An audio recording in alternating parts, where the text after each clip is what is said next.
Donald Trump is insisting that the main reason he's interested in Venezuela, the main reason the US is kind of looking at tankers off the coast of Venezuela comes back to drugs, the trade, the smuggling of illegal drugs out of Venezuela. Oil. But what if it's not just that? Maybe there's something else going on. What if it's Definitely partly oil. about oil? Now, on the 100% surface, oil. you might be thinking, why does America even need Venezuelan oil? And I can kind of understand your point, because if you look at just total oil production, look, this is up until 2005, the US was there, Venezuela was there, Saudi Arabia was there. But as you probably know, since then, everything has changed. Look, American output has gone through the roof, way above Saudi Arabia, way above Saudi Arabia. And Venezuela has gone basically to the floor. And that's kind of post-Chavez, Maduro. They're one of the minnows now, and I think 21st biggest producer in the world. So again, that question, why should America care? Well, in the US, that big rise is largely down to this. It's down to the shale revolution. So you've got fracking all around the US producing extraordinary amounts of crude oil. And here's where we get to the interesting bit. Because when you're thinking about crude oil, maybe you're just thinking about, well, barrels of oil. It's all the same, isn't it? Well, actually, no.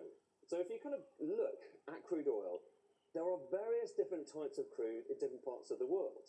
There's actually kind of various different ways you can categorize it. But one way you can look at it is look at the kind of density. So you're basically looking at how thick that crude is. And when I say thick, I mean literally how thick. This is showing you global production broken down by the density of that oil.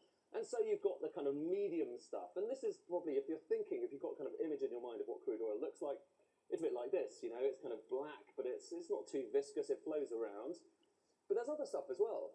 So this is light crude. Looks like a smoothie, doesn't it?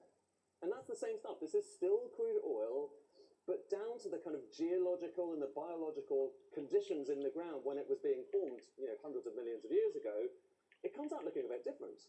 And so that's light. You've also got heavy stuff.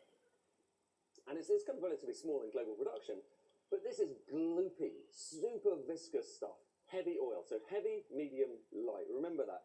And remember also, the key thing here is, you get it out of the ground, it may look like that, but ultimately, you still need it to go into, someone's car, or indeed, be turned into chemicals. Basically, you need to process it. And that processing, that happens in places like this, in refineries. And there are refineries all over the world, of course.